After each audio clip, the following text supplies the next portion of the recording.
शिक्षण मंत्री धर्मेंद्र प्रधान राजीनामा दे। शिक्षण मंत्री धर्मेंद्र प्रधान राजीनामा दे। मोदी सरकार चले जाओ।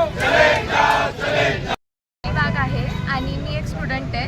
आता सध्या जे काय सिच्युएशन चालू आहे, आम्ही वर्षभर अभ्यास केला नीटसाठी वगैरे, तर ॲट लास्ट पेपर लीक झाले आणि जे काही मुलं सध्या ज्या मुलांनी सुसाईड वगैरे केलं हे खूप चुकीचं आहे।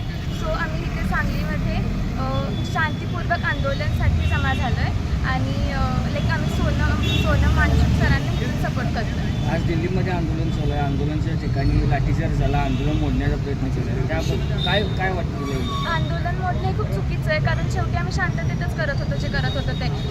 लाईक इफ आम्ही दुसरा जर आम्ही पर्याय चूज केला असता तर मग हे लाठीचार्ज वगैरे वॉज फाईन, बट आता आम्ही शांततेत करतो तर वी आर एक्सपेक्टिंग की तुम्ही आम्हाला सपोर्ट करा आणि आम्हाला जे पाहिजे ते द्या। शिक्षण मंत्र्यांचा राजीनामा घ्यायला पाहिजे, त्यांनी राजीनामा द्यायला पाहिजे असं मला वाटतं, कारण जर त्यांनी दिला तर मग खूप मे बी पुढं एज्युकेशनमध्ये खूप वेगळा पॉझिटिव्ह आपल्याला इफेक्ट दिसेल। बस आज पुतळ्यानजीक शांततेचे आंदोलन आमचं चालू आहे आणि ह्या आंदोलनाच्या अनुषंगानं आमच्या 2 मागण्या आहेत प्रामुख्याने।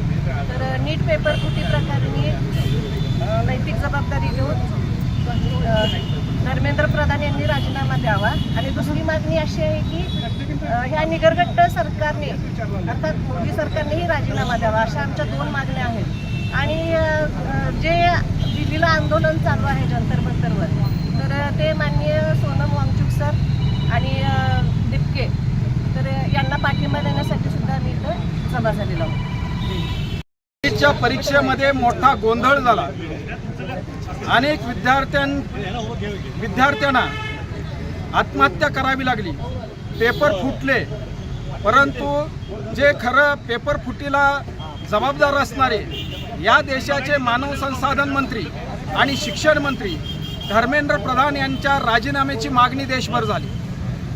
दिल्लीमध्ये अनेक विद्यार्थी उपोषणाला बसले, खास करून या देशामधले पर्यावरणवादी नेते सोनम वांगचूक हे सुद्धा उपोषणाला बसले, परंतु 20 दिवस होऊन गेले तरी सुद्धा त्यांच्या उपोषणाकडं केंद्र सरकारनं अजिबात लक्ष दिलं नाही, दुर्लक्ष केलं आणि दुर्लक्षित करून हे आंदोलन मोडण्याचा प्रयत्न केला।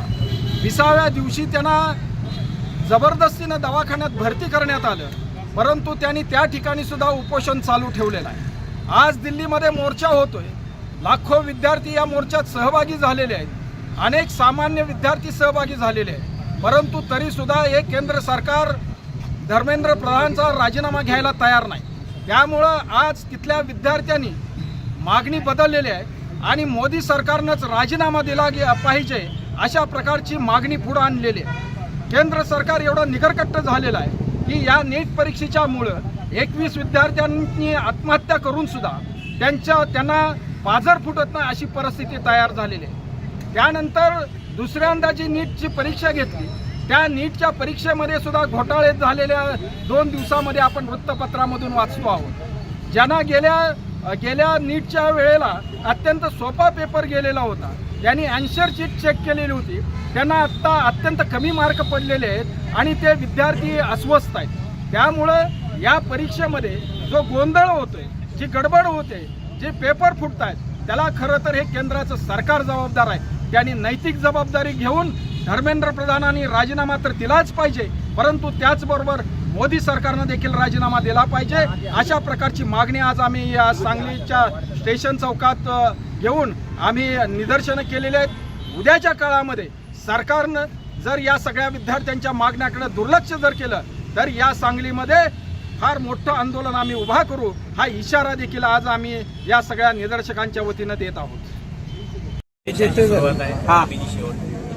जंतर मंतरवर जे लोकशाहीच्या बचावासाठी विद्यार्थ्यांच्या प्रश्नासाठी नीट परीक्षेच्या पेपरफुटीच्या विरोधात, राम मंदिरच्या विरोधात, राम मंदिरच्या चंदाचोरीच्या विरोधात, देशातले पक्षफोडीच्या विरोधात, पेपरफोडीच्या विरोधात जे आंदोलन चालू आहे ते संविधानाच्या चौकटीत बसून ते आंदोलन चालू आहे। लोकांना शांततेचं आंदोलन चिघळवण्याचा जो उद्योग गृहमंत्र्यांनी केंद्रीय पोलीस यंत्रणा वापरून आज आंदोलकांच्यावर लाठीचार्ज करण्याचा जो उद्योग केला आहे त्याचा सर्वप्रथम सांगलीकर विद्यार्थी, सांगलीकर ज्येष्ठ नागरिक आणि सांगलीतल्या विविध पक्षाच्या वतीने पहिल्यांदा इथं महात्मा गांधींच्या पुतळ्याच्या इथे निषेध करण्यात आला.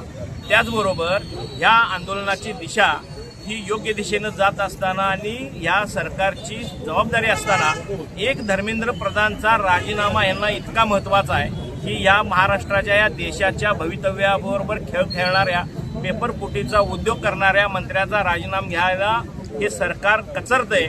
सरकार शेतकऱ्यांच्या प्रश्नावर कचरतंय, सरकार लोकांच्या प्रश्नावर कचरतंय, सरकार पेट्रोल लोकांना घरपोच देण्याच्या बाबतीत गॅस असेल या बाबतीत कचरतंय.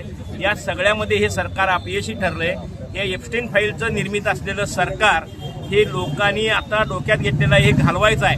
मात्र या प्रश्नावर लोकांच्यात जे आंदोलन चालू आहे, जी लोकांच्यात नाराजी उमटते ती दडपून टाकायचा उद्योग या केंद्र सरकारनं चालू केला आहे. त्याच्या निषेधार्थ हे आंदोलन आहे. या आंदोलनाची दखल घेऊन, या आंदोलनाच्या दाहकता लक्षात घेऊन, या विद्यार्थ्यांच्या प्रश्नाची दाहकता लक्षात घेऊन, ज्या विद्यार्थ्यांचे जीव गेलेले आहेत, ज्या विद्यार्थ्यांची मानसिकता बिघडलेली आहे त्या विद्यार्थ्यांचे पालक आज जंतर-मंतरवर आंदोलनाला आहे. वेगवेगळ्या गावात, वेगवेगळ्या जिल्ह्यात, वेगवेगळ्या राज्यात हे लोक आंदोलन करतायत. त्या आंदोलनाची दखल घेऊन या सरकारनं राजीनामा दिला पाहिजे. हे सरकार पडलंच पाहिजे या प्रश्नावर. इतकं मोठी ही घटना आहे.